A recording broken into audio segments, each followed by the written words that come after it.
Good evening, this is the Oscar expert here with Brother Bro, and it's time to talk about the Toronto Film Festival and the Venice Film Festival lineups for 2025. This is one of the most exciting times of the year. It's like Christmas morning. We get to find out what the rest of the year is really going to look like. We got some movies in here that, you know, could be surprises and how great they may be, and maybe some surprise awards contenders here. You know, we're attending TIFF as we always do, so we're like rooting for all the films that are premiering at Venice to like also go to TIFF.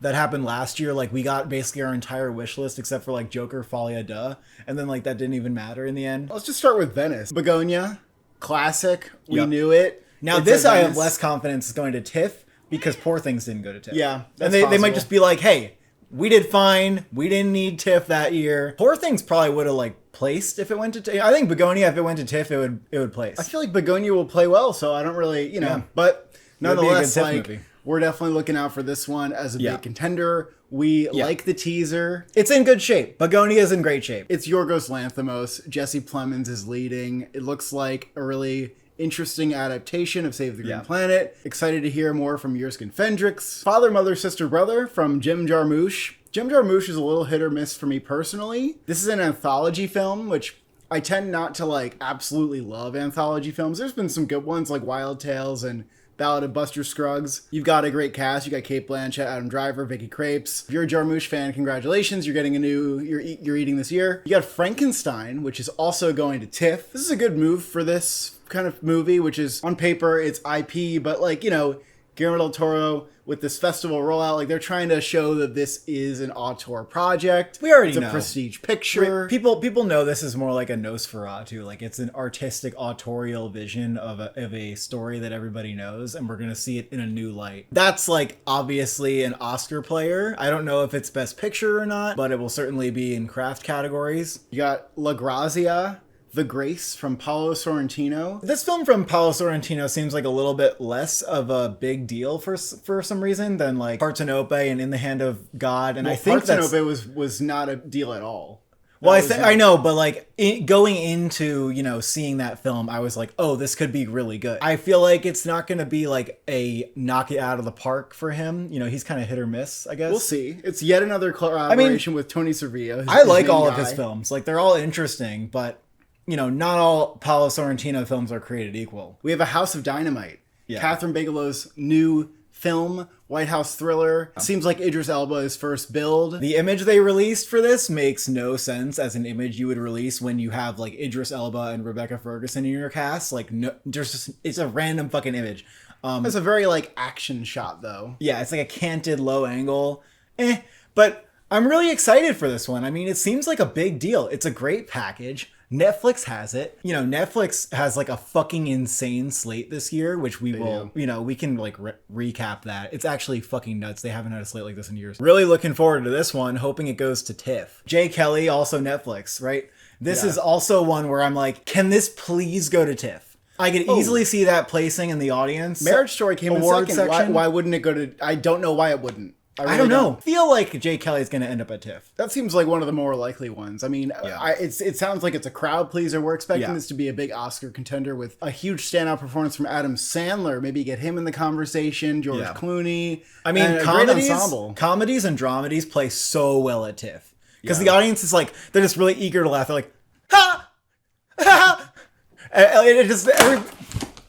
It's a sign from the gods, something about The Brutalist. Maybe we should be paying attention to The Testament of Anne Lee. This is Mona Fastvold, who did The World to Come, a little indie film that not many people caught. It was very stylish. And so, she definitely has a firm hand on creating like an atmosphere and really making you feel immersed in the period. This film feels like a step on a whole other level for her. It's very similar to how Brady Corbet was set up, poised with The Brutalist to do something that he's never done before and to break out. And, Mona Fastvold co-wrote The Brutalist. This film seems like it could be really big. Like, this is one of the most exciting films that we've heard really nothing much about. The image makes me really excited. 70 millimeter, my like friend. It looks like it'll be like a little fucked up, but like fascinating. I feel like her and Brady Corbet as like producing partners, I'm feeling like this is more in the vein with The Brutalist, kind of like this ambitious 70 millimeter, yet like very low budget. Like, how did they make this movie for that budget kind of and they're doing, project? They're projecting it in 70 millimeter at both Venice and TIFF, just like The Brutalist. So it's going to be a very hard film to see at TIFF because if it's in the same screening room as The Brutalist, it's not that big. There were only like 600 or like 700 people who were able to see The Brutalist at TIFF last year. The Testament of An Lee is like, is it my most anticipated of TIFF for some reason? I want to know what's going on. I don't know. We didn't even mention that. It's just exciting. I don't know what it is. Daniel Blumberg is doing the score. And it's supposed to be like a quasi musical or a musical. It's about the Quaker movement and like the founder of the Quaker movement. Okay, the thing about this one is that it's freaking Oscar bait, like on paper. Right. It's like it just doesn't have a distributor, hasn't been seen. So you can go out on a limb right now, like based off of it on paper. But if this thing hits and someone picks it up, it's across the board. Right. And I've actually, I don't know like what to do with it, but I have moved it into picture and actress and supporting actress. You did? Because I felt like, okay, especially Amanda Seyfried, I'm like, how is this not an Oscar moment for her? I swear to God. And, I can see that. And let me tell you something here. Holy shit, I didn't know you did this. If the movie gets into Best Picture, she could win. I know. Do you understand that? I agree with that. It's going to be a powerhouse. I agree. It's going to be crazy. I need to see who acquires this. It's so similar to The Brutalist in how it's premiering at the same festivals and it doesn't have a distributor going in. But right now in the year, it feels like all of these major like Oscar studios, they seem to have their minds made up about what they're going to push. There will be acquisitions. No, I think there'll be acquisitions, but I'm just like, maybe studios are feeling like they have their plates full for the rest of the year. Now, Mubi is what I'm looking out for personally, because they don't have a main horse. They don't have a film that's going to get into Best Picture yet. Yeah, but they have to be able to, it has to be a studio that can handle the 70 millimeter rollout. Well, let's not get ahead of ourselves. Like, I'm just excited about An Lee. It could be really weird, though. I don't know, man. It could be bizarro. Oh, that's what I'm saying to you. It'll be pretty awesome, though. I'm just thinking about like Amanda Seyfried's lead performance and thinking about how that's probably going to get Oscar buzz. Also, what do these 5 movies have in common? Springsteen, Wicked, Avatar, Marty Supreme, One Battle After Another. Yeah, they're all coming out later. That's 5 movies. Oh, I don't believe 5 movies. Oh, they're all on like the bottom 5 for me though. They're not. Well, that's what I'm saying. Is like that's 5 movies that are part of the like consensus 10 right now, basically. Yeah. That are all not at festivals. That's too many. Oh, so I agree with that. Actually, something can move in. True. That's what I'm saying about it. Something will move in. Yeah, something will move in. I believe that. House of Dynamite, An Lee, like maybe ballad of a small player. It's not at Venice though. Well, Burger, they don't like Burger. Oh, that's true. They didn't even accept Conclave. Allegedly, they said we'll offer Conclave an out of competition slot, and they said no, and then they went straight to TIFF. Well, so here's what I'm excited for. No Other Choice. Was not ready in time for Cannes. Would have been welcomed into the competition. Yeah. But now it's here for Venice. We have a teaser. Yeah. Jesus. It looks delicious. It looks like a 5-course meal. He's a fucking madman. A 7-course meal. Some of the visuals and the compositions that he's pulling off that he was doing with like Decision to Leave, crazy. Yeah. His only flaw is that he has some of the most visually arresting shots of the year, but because he edits so fast, you barely get to drink them in. Maybe some people love that. That's like one of the things about him where I'm like, oh, I just want you to hold on these shots longer, but it's okay. I will take a overindulgence, rather than feeling deprived. So I'm super excited about No Other Choice. I think it looks like a rousing time. Like it looks like super fun. All of his films are like hyper energetic and like a really good time. It looks like a great dark comedy crime film with social commentary, and in that way it's a film I will need to be caffeinated for. I always feel like I'm like just behind on how fast his films are moving because they're just like hurtling through the story. Well, that's why like 100 miles per hour was a good 3-watcher. Okay, but I feel like this one actually from how the story sounds will be like a little bit more simple and straightforward. That's what you think. That's what I think. It's not like a mystery, It could have a twist. I don't know. But I'm so excited. The teaser looks amazing. Yeah. Neon has this. Neon has such a full slate. Holy shit. If this is an awards contender, I have to say goodbye to It Was Just an Accident. Like, yeah. I gotta say, I mean, I am feeling more like when I see how stacked this lineup is, I'm like, It Was Just an Accident could be like too small fry by the time the Oscars come around. Like, that is possible. How excited would I be if Park Chan-wook got the Oscar moment this year. Yeah. I mean, that would be pretty sick. I That'd feel be like pretty it'll amazing. happen one day.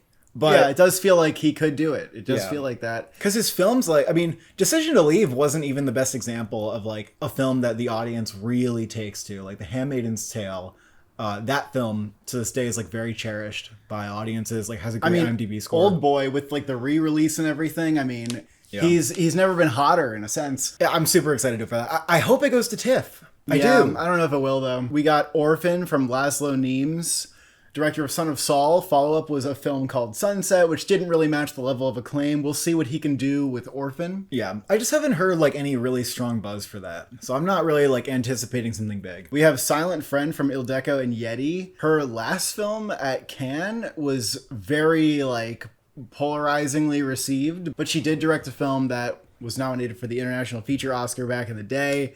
This one has Tony Leung and Lea Seydoux, and it says it's tales told from the perspective of a lonely old tree standing in the middle of a botanical garden. That's insane. Pretty intriguing premise. It's like Here.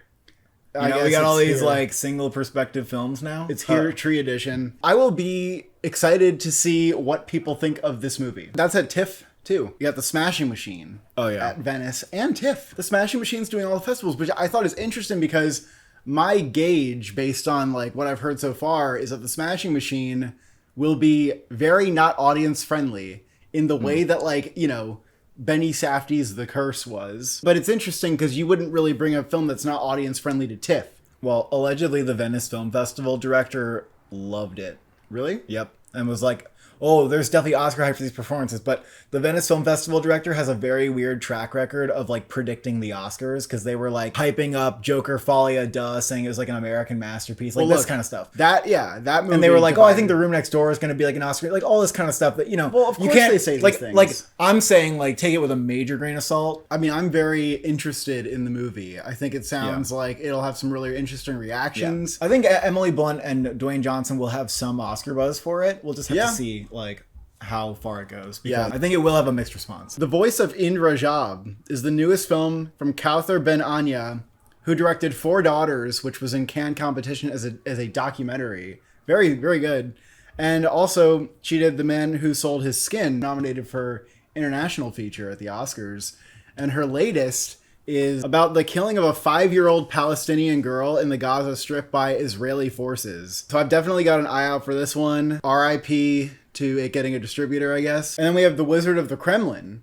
Perhaps a brand new player has arrived in the awards race, in a sense. This is about a young Russian filmmaker who becomes an advisor to Vladimir Putin. The filmmaker is played by Paul Dano. He's the lead.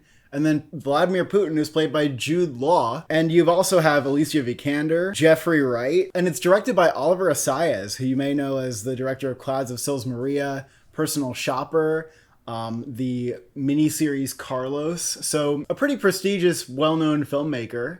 And the whole package here is like kind of Oscar bait in a sense. It's giving The Apprentice a little bit, maybe. The Apprentice. Also, the book that it's based on is very acclaimed. Yeah, this could be really interesting. I'm looking out for Jude Law as a potential contender because he's yeah. going to be like in Vladimir Putin makeup. I think this will be like a very well-received film. You know, it also needs a distributor. You know, then there was Wasp Network, which was kind of a flop for Assayas. That was like a political true story. It didn't go over that well. But, you know, I don't know what we're getting from him, but definitely one to look out for. And out of competition at Venice, we have After the Hunt, Luca Guadagnino's film. The trailer dropped.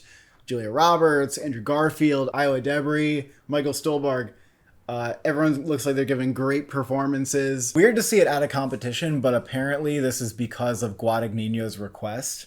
I don't know why they would go out of competition with it. I don't think it was rejected or anything. After the Hunt was just announced to open New York Film Festival, which is a pretty good sign. I keep moving this one right in and out of my predictions, and I'm just very curious how it's going to go and rooting for it. Dead Man's Wire is a new Gus Van Sant film. This kind of surprised everybody. They said Gus Van Sant is a new film. He hasn't With like a made crazy one. cast. He hasn't too. made one in a while, yeah. It's a true crime, like kidnapping story that takes place in the 70s, kind of Dog Day Afternoon situation. You have Bill Skarsgård, Dacre Montgomery, Coleman Domingo, and Al Pacino.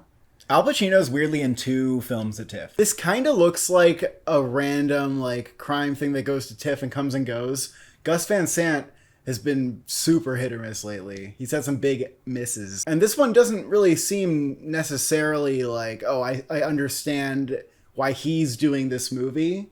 So, I don't know. Yeah. Hopefully we're getting something that's not just a straightforward telling of a thing, but I did not expect to hear his name this year, so that's exciting. In the Hand of Dante, Julian Schnabel, director of Diving Bell and the Butterfly.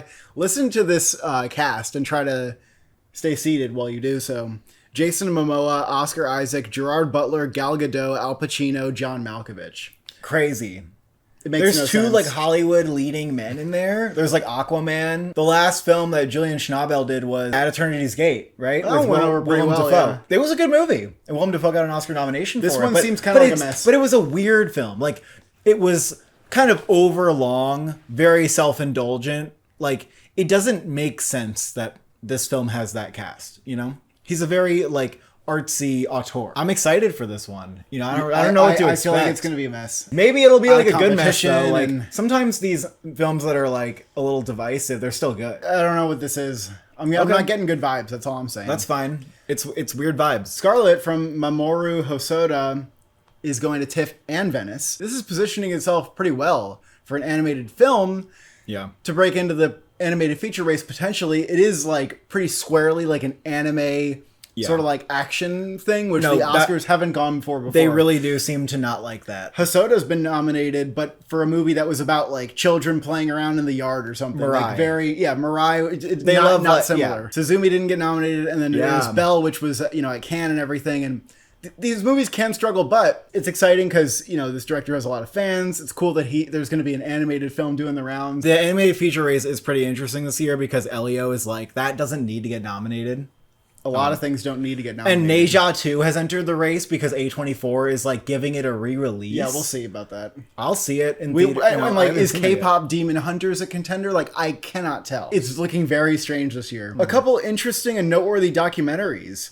Cover Up. Laura Poitras, the director of Citizen 4 and All the Beauty and the Bloodshed. Really good docs. She's got a new one coming out, and it's about a journalist, Seymour Hersh. That's all I know. You have Ghost Elephants from Werner Herzog. Herzog's done a lot of movies. I didn't realize like how many documentaries he cranks out, so maybe this will just be another under the radar one. And then you got Mark by Sophia, which is a Sofia Coppola documentary about the fashion designer Marc Jacobs. Also, gotta mention, Charlie Kaufman has a new short film with Jesse Buckley called How to Shoot a Ghost. That's going to be at Venice. That's nuts. Very excited for that. And then in yet another like sidebar at Venice, you have Late Fame from Kent Jones, the director of Diane, which I really liked. And this movie, despite the fact that it stars Willem Dafoe and Greta Lee, like, it is in this strange sidebar that like just does not produce movies that end up being very big. And I'm really wondering why it's there. It's kind of an odd choice. And the writer is Sammy Birch of May December fame. Like, I don't know why this is very weird. In a little bit of a better position this fall. Like, maybe it can be at Telluride or something, and I don't know. Maybe it's something like good. I don't know. Rose of Nevada is from Mark Jenkin, who did this experimental film Ennis Men that I saw, and it was an interesting experiment.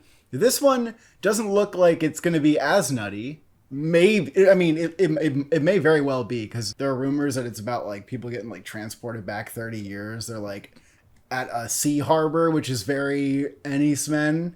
But it has George Mackay and Callum Turner, so it actually has real like stars in it. Sci-fi something. It's at TIFF also. I'm keeping an eye out for that one. Kaye Malaga from the Blue Kaftan director. If you've seen the Blue Kaftan, that was a good movie. This is the director's follow-up. I'll be looking out for it. And that is it for Venice. I'm just going to start out with some of the films that are in the galas, but it doesn't really matter at TIFF, like if you're in the gala or not. David Mackenzie has a new movie called Fuse. His last movie, Relay, was kind of mid.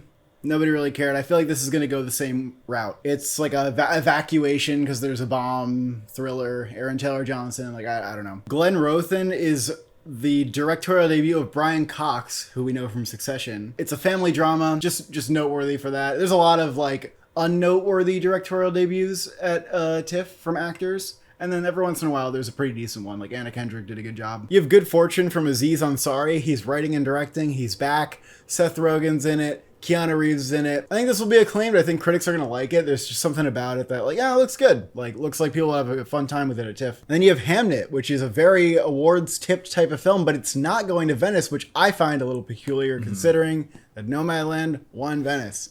funny because Focus Features is taking Begonia to Venice and then Hamnet to TIFF. Maybe they'll take both to Telluride. You know, again, I think they are preferring Begonia, though. Focus Features had Conclave, and that was at TIFF. They tried to get it in Venice, though. Well, maybe they tried to get Hamnet in. Yeah, well, that wouldn't be a good sign either, would it? No. Nuremberg. This is the director of Truth, which was this Robert Redford 60 Minutes drama that came out a little while back, and I don't know.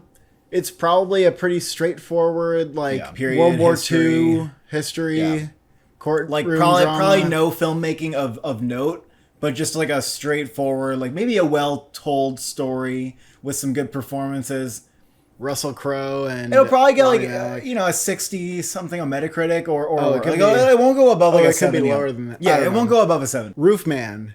This is the new film from Derek Cianfrance, and he's going funny comedy crime mode here. Yeah. Channing Tatum. Trailer's out. Kirsten Dunst is the love interest in it. It looks funny and goofy, and it looks like it's a good time. Yeah, TIFF's the right place for this kind of movie. Yeah. It's very much a just goes to TIFF and nowhere else kind of movie. It's a little bit underwhelming of like a comeback for Derek Cianfrance, who we haven't seen a film of his since Place Beyond the Pines, which is insane. Like there was a rumor for a while that he would, I think, direct Sound of Metal or have like a bigger hand. He wrote it. Yeah, he wrote it. His best scripts got taken away from him, and another director got the spotlight. The movie called Swiped, which is so TIFF. This is just such a TIFF movie. Very like much a streaming movie. It's about the founder of Bumble, played by Lily James, and it's from the director of Unpregnant, Rachel Lee Goldberg, which critics liked. So this could be a fun I think it movie. sounds fun. Like Sure. I might. It doesn't sound like a film that I will end up seeing because I'll have like other things on my plate. I may not. But it sounds like a fun movie. And in special presentations, there's one called Bad Apples, which I'm really only noting because Saoirse Ronan's in it. She's playing like a teacher, and I have no other reason to like have this on my radar. Yeah. California Schemin' is James McAvoy's directorial debut, so there's another one of those. It's about two Scottish guys who conned the music industry, this band Syllable and Brains, who pretended to be American rappers, and they got on like MTV and stuff. And it's a kind of a amusing true story. This could be a fun one, actually. I think it could be a fun one. And then Ballad of a Small Player, not doing Venice. Not a problem. Not for Edward Berger, who premiered All Quiet at TIFF, and then Conclave was a Telluride Toronto hit. I am really looking out for this film. Like I think I moved it into my top 15 because underestimating Edward Berger just might not be a good idea. Like Maybe not. I'm looking out for this as a potential Banshees of Inisherin, and maybe it's just a silly comparison I'm making because Colin Farrell's in it. But that was a film that people thought was going to be like, okay, maybe there's like an acting nomination in there, who knows? There weren't like high expectations, and then people saw it and they were like, holy shit, it's great. People knew it was coming out, but they didn't think it was going to be like a top 5 awards movie.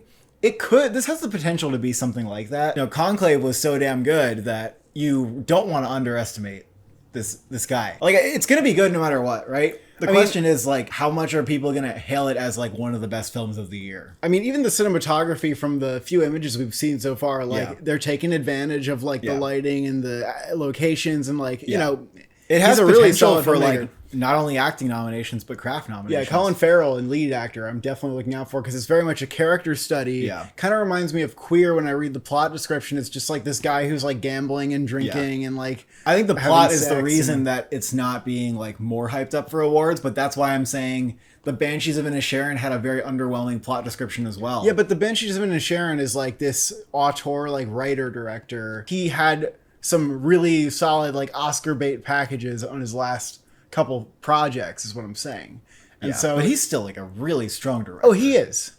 Yeah, I'm definitely looking out for this. Okay. Yeah, I'm really excited for that one. You have KOTOR from Alice Wincour, who directed Mustang, which was nominated for International Feature. It was a good movie. You have Angelina Jolie starring in this one, playing a filmmaker who's going to like Paris Fashion Week.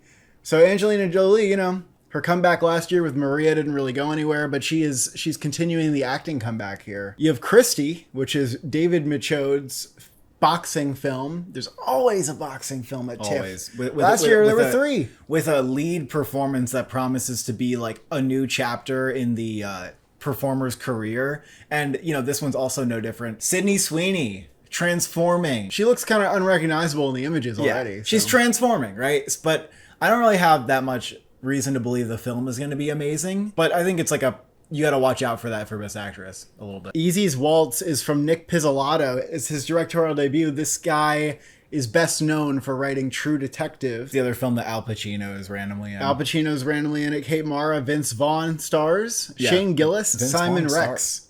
Well, it makes sense that Vince Vaughn's in it, I guess, from True Detective. But weren't people like kind of shitting on his performance in season 2? They were a little bit, yeah. It wasn't great. Yeah. People have liked him in a couple of serious movies, though. Like Brawl and Cell Block 9 or whatever that was. This cast will also give you whiplash reading it. It's about a down-on-his-luck crooner who has a chance at a comeback by an old-school Vegas personality. I hope that's Al Pacino. Agnieszka Holland, who did Green Border, has a Franz Kafka biopic.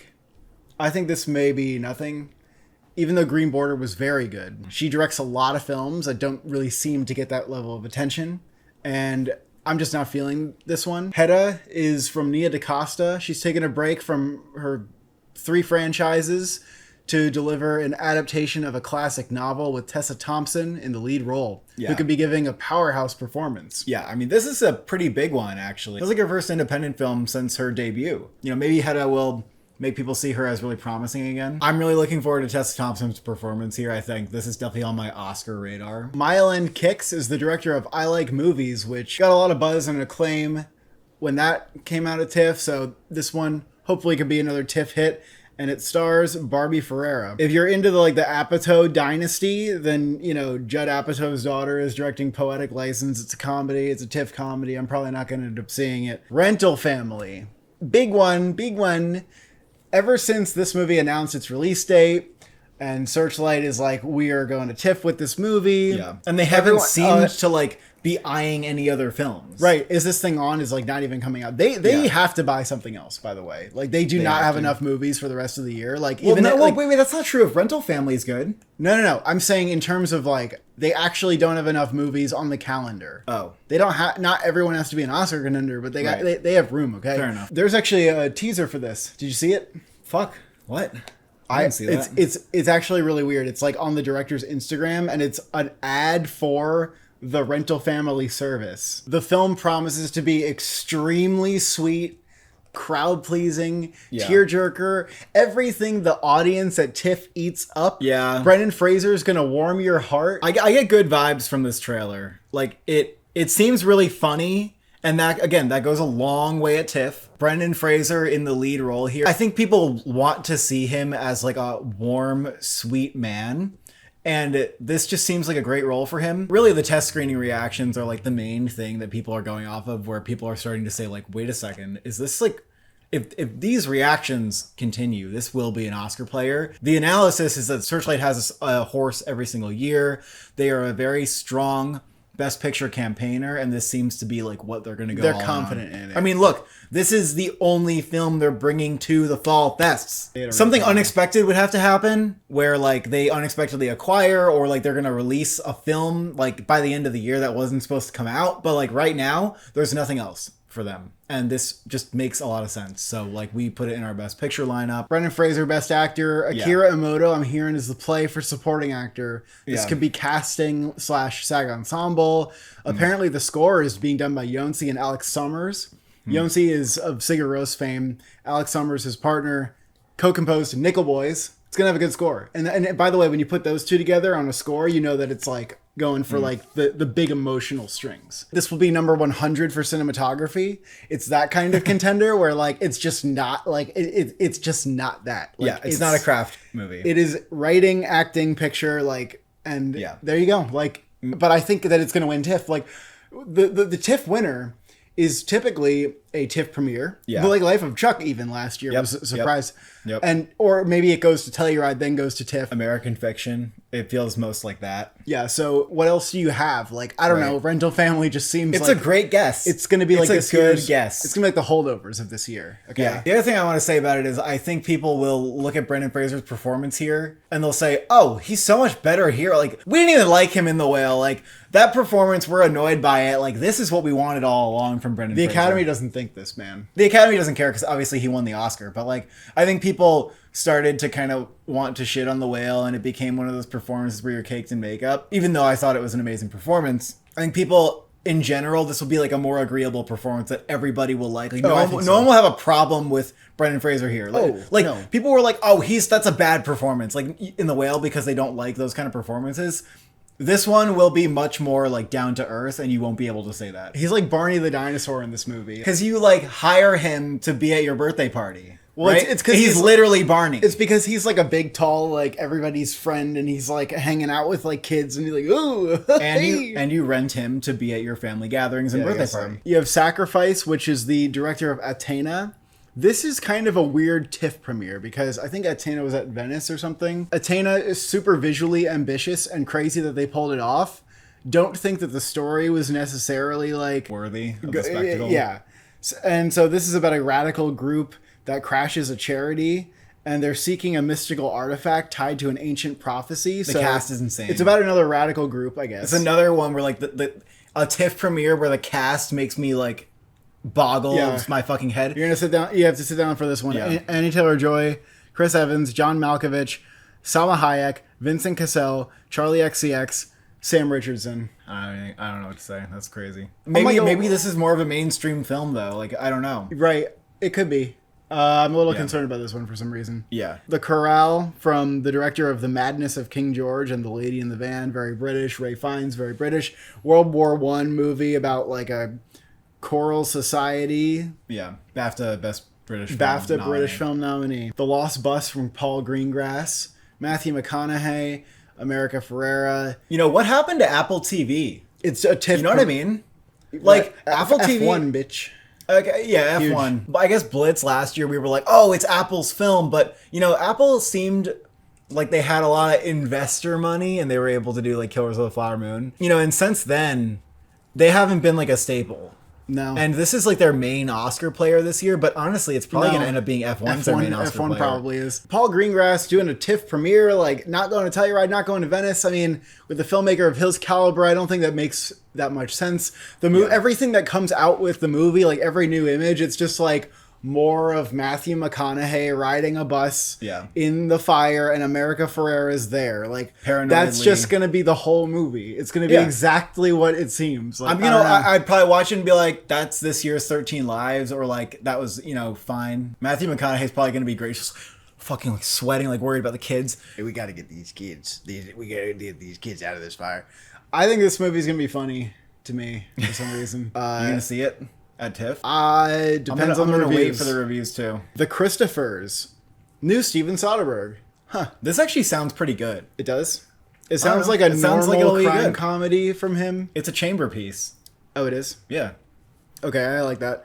Ian McKellen, James Corden, Michaela Cole, Jessica Gunning. Again, I'm going crazy with these casts. It's about children of a famous artist who hire a forger to complete his abandoned project so they'll have inheritance when he dies. An incisively witty chamber comedy about art and commerce. That's what it says. Steven Soderbergh's films like still get really good reviews. That's true. Even when they're like slight. 2 of his films released this year, and there's another one premiering at fall. It's insane. He's just a permanent, like, that meme that's like, the directing, the visuals, and then like the script, and the script is like, and the directing is like really good. It's always interesting to watch one of his movies though, because he is such a master of like visual storytelling, I think. Palestine 36, Letterboxd likes this director's films. Anna Marie Jassir, it's about the Palestinian revolt against British colonialism in the 30s.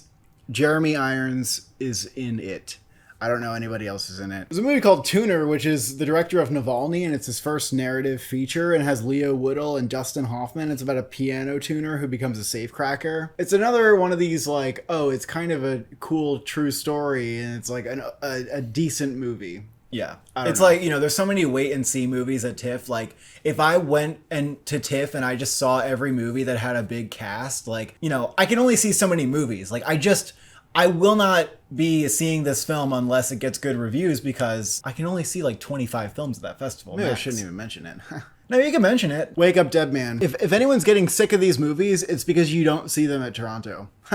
This is going to be really fun. The audience this is a great time. I'm going to have a good time with this when I go to Toronto. It's like the perfect audience for this kind of movie. And then when it comes out, people will inevitably see it on streaming without an audience. And they won't like it as much. Yeah, that was good. Like, I don't think that people don't like them. I think people get excited about them, but the excitement always feels like it hits peak when it premieres at TIFF. The casting in these movies is always so enjoyable. The performances are fun, and Rian Johnson, you can tell he's having so much fun with them that like I'm not going to complain about it being a franchise. Like as long as it doesn't run out of steam, like I'm excited about it. Yeah, I feel like you started off on like the back foot about like, oh, well, here's like a new Knives Out mystery. Like, it's an original series. There's nothing else like it. It's like a fun puzzle box movie series with like a stacked cast on ensemble, and they're all like really good. So they're all really fun. I think that from the trailer, it does look like it'll be a little bit different, just a little bit different enough. The first two went for this eat the rich commentary, and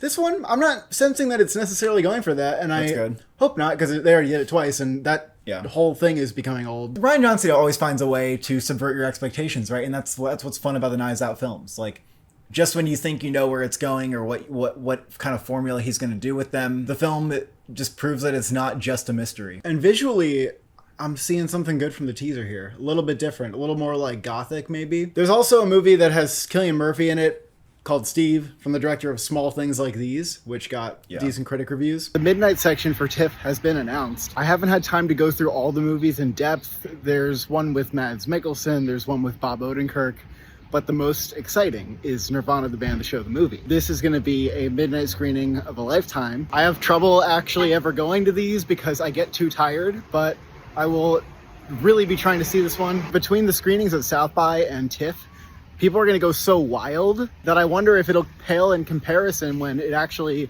releases to like normal crowds of half full theaters. But that is very exciting. And that's all the movies I had on my radar. Now, I'll mention that Cannes has a whole slew of movies that are coming back.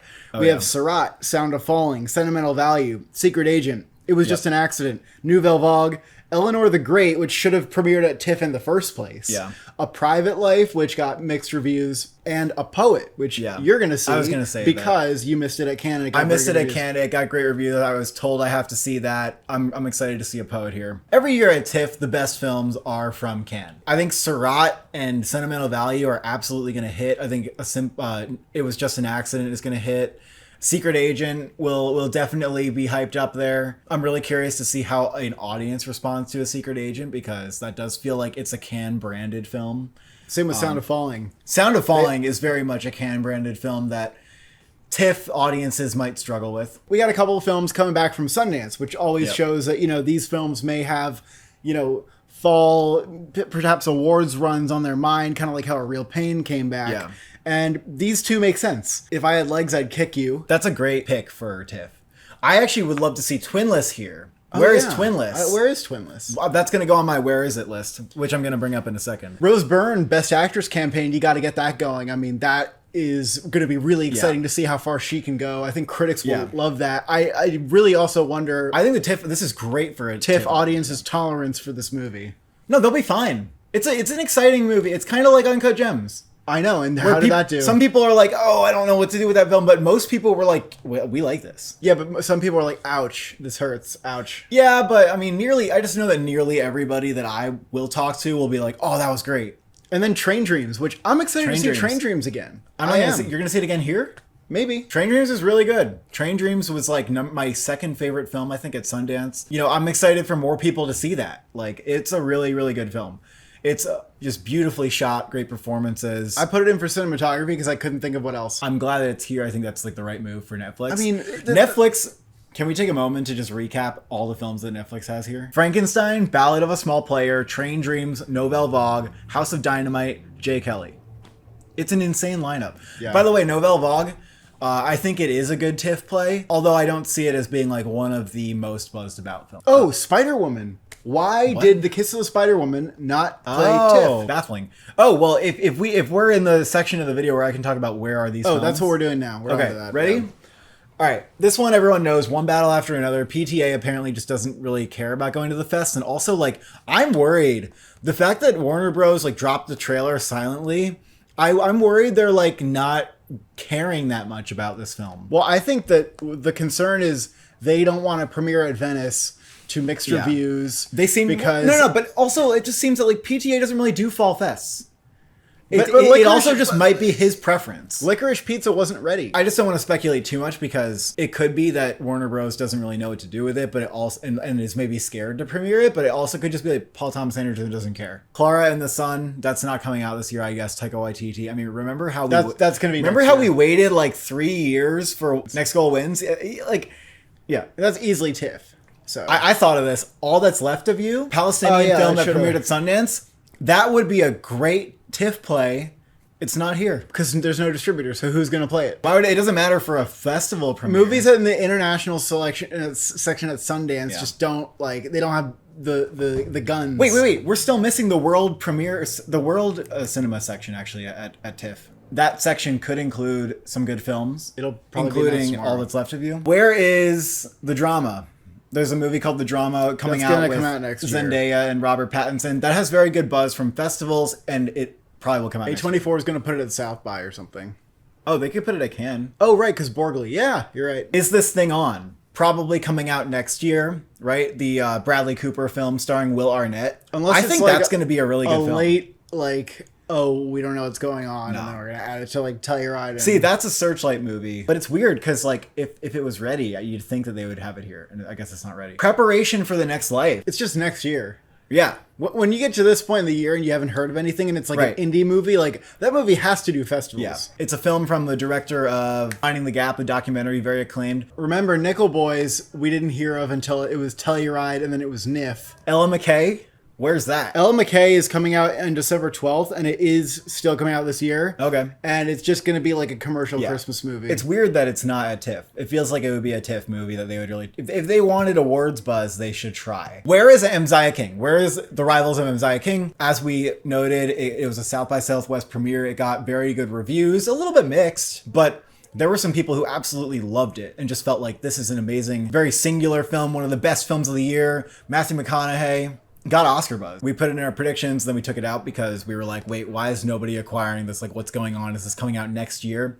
I do believe it is still coming out next year, but I was looking at TIFF as a place where you could play this film and it would hit very well. It seemed like an audience-friendly film. It is not here? That's fucking weird. Where's Die My Love?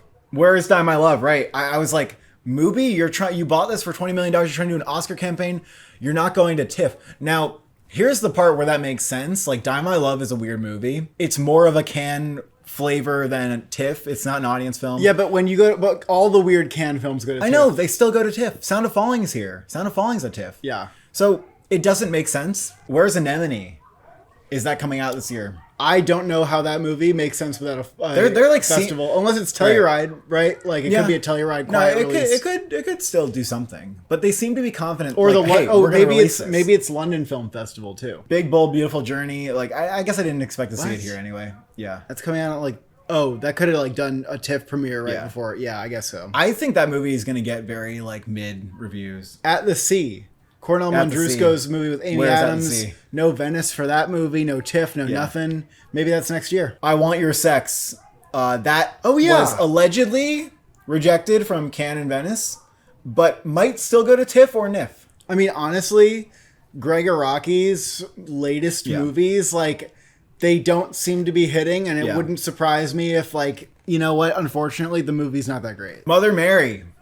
Isn't that insane how long we've been waiting for this film? Keeps going next year. Because they don't know what the fuck to do with it. They don't know how to market it. They don't want to put more... I think it's fuck, what do we do with this? I think that's what they're thinking about this film. They know it's not testing well. They know that there's no audience for it. And they know it might get killed when it gets seen by critics. So that's what I think is happening. It's just the collaboration. Where's the collaboration? How many years have we been where's that movie? It's been in it can't be a complicated post-production, what is going on? Why is that not a TIFF ever? And when a film gets pushed and pushed and pushed year after year, you have to wonder, I guess it's just not usually good, it's a bad sign. And they're probably not going to push it, they're probably not going to market it. Oh, and Pressure. Remember Pressure? Pressure. That's not here. Though that was kind of a TIFF, or it should have been what Nuremberg is. Also want to throw in Marty Supreme. What's going on with that movie? Well, given that it's a Christmas release, definitely doesn't have to do the festival rounds. Big budget project. They're probably expecting it to be pretty commercially successful. and have some financial appeal with Timothée Chalamet, I certainly wouldn't be worried about a lack of festival presence, and it's possible it goes to TIFF. Deliver Me From Nowhere also could find financial success on its own, but it's possible that this one does Telluride or NIF. Another thing to mention, we got the midnight lineups to TIFF, World Cinema section, and also just generally there are late festival additions to TIFF, and there's one or two movies that will be notable that go to Telluride. And remember, Saturday Night last year, that wasn't announced initially. That was announced very last minute. They did a huge campaign. They rolled out the fucking red carpet for that at TIFF. So I don't know if we have something like that. I haven't really heard any buzz around a film that's not announced that's they're gonna do it anyway. So I'm not sure we're gonna have something like that. And for those of you who are hoping that TIFF delivers the goods, which you should be, because then we get to review everything as early as possible. Last year we got really lucky because we got freaking Queer, Brutalist, Room Next Door, everything that we were looking forward to from Venice that we had FOMO about ended up going back to TIFF. So we're hoping we get as many of those as possible. Hoping for House of Dynamite, J. Kelly. Begonia I'm hoping for, but don't have that much hope. And those are the festival lineups so far. I'm super excited for a lot of these films. I hope we have an unexpected gem in here. Thank you for watching. Thank you for subscribing. What are your most anticipated Fall Fest premieres?